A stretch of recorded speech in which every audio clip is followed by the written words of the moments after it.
Bonjour à tous, nous allons voir aujourd'hui la partie amortissement. Donc si on fait un petit historique, on s'aperçoit que les amortisseurs depuis 99 n'ont fait que raccourcir. La première étape a été en 2006 avec la T2, puis en 2009 avec la T3, et avec l'apparition de la T4 en 2012, on a vu les premiers SLP, puis après ULP en 2018. Au niveau de la course, on a dû perdre pas loin de 50%. Sinon, au niveau du montage, rien de compliqué. On choisit le piston qu'on veut. Donc, UDI préconise un 4 trous en 1,1. Pourquoi pas, c'est ce que tout le monde prend en général. Une petite combine, mettez les chiffres en haut. Comme ça, si vous avez un petit Alzheimer un jour ou l'autre, vous pourrez voir facilement des montants ce que vous aviez choisi. Concernant le montage, rien de compliqué. Vous passez le piston dans le cylindre, comme ceci. Vous huilez, et c'est là que vous mettez le joint. Ne pas mettre le joint, puis passer le piston, sinon ça risque d'accrocher au niveau du filetage et de l'abîmer.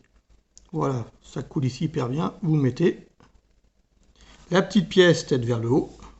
Quand je dis la tête, c'est le petit décroché qu'on voit là. Et après, on visse le truc. Qu'est-ce que j'en ai fait? Le voilà.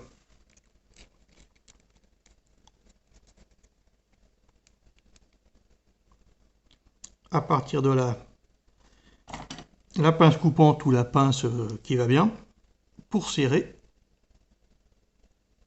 Bien sûr, on ne touche pas la partie lisse, on reste bien sur le filetage. Et on serre la chape bien droit. Hop. Un petit peu à mon avis. C'est là qu'entre en jeu le pied à coulisse. On doit avoir 9 mm de débattement. J'ai vu un petit peu fort. Donc je redévisse.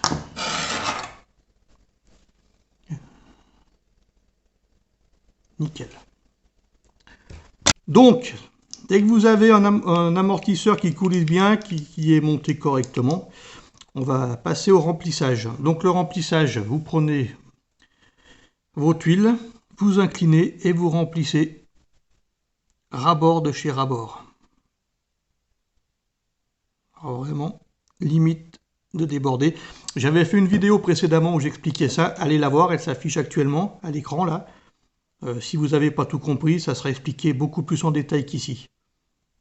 Donc là, vous montez, vous faites en haut en bas, en tournant à chaque fois le piston d'un quart de tour. On voit bien les petites bulles qui s'échappent.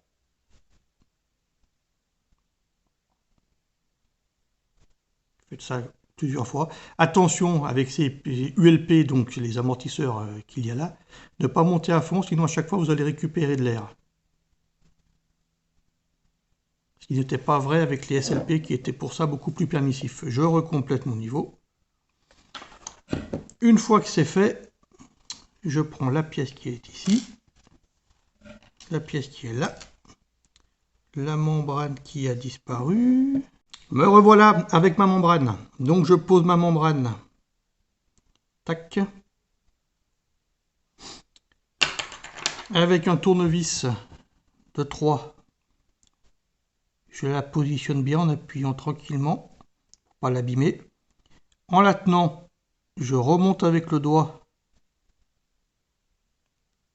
le piston au sommet.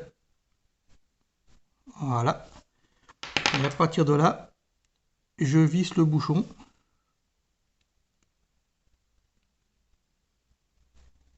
Voilà. Dès que je tombe sur le trou de purge, je tourne le corps. Je ne tourne plus le bouchon, je tourne le corps. À fond. Et là, normalement, j'ai un piston sans air et avec 0 rebond. Alors avec les membranes neuves, parfois c'est un peu compliqué de faire le 0 rebond. Donc si ça doit être le cas, à ce moment-là, vous roulez un petit peu et vous redémontez au bout de 5, 6, 10 packs et vous refaites vos amortos. La membrane se sera ramollie, ce sera beaucoup plus facile d'avoir du zéro rebond. Pourquoi on choisit le zéro rebond? Premièrement parce que c'est le plus facile à faire, on sait que c'est poussé à fond. Pourquoi on choisit le zéro rebond? Parce que ça donne une voiture assez facile, assez neutre. Si vous mettez du rebond, vous allez avoir une voiture agressive. Sur du low grip, ça peut être pas mal, mais ça reste compliqué à rouler dans d'autres conditions. L'autre avantage, c'est que au moins on sait que là c'est 100%, là c'est 0, mais si on veut du 25 ou du 30, bah, c'est pas facile à définir.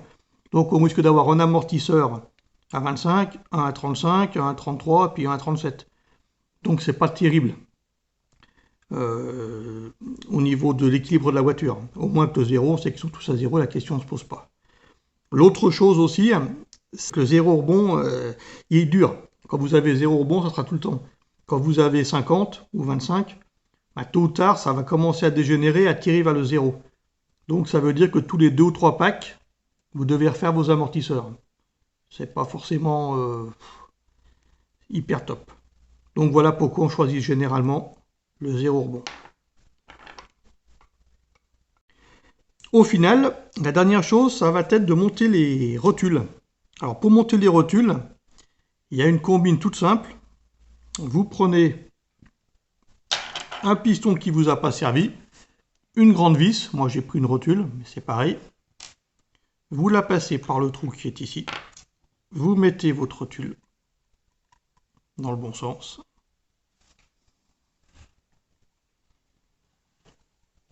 Vous serrez. Et tout se fait tout seul. Voilà. Vous prenez bien un piston qui ne vous servira pas. Mais bon, normalement, vous allez rester en 1-1, donc il n'y en a aucun qui devrait vraiment vous servir. Et bien sûr, vous faites pareil là. Voilà.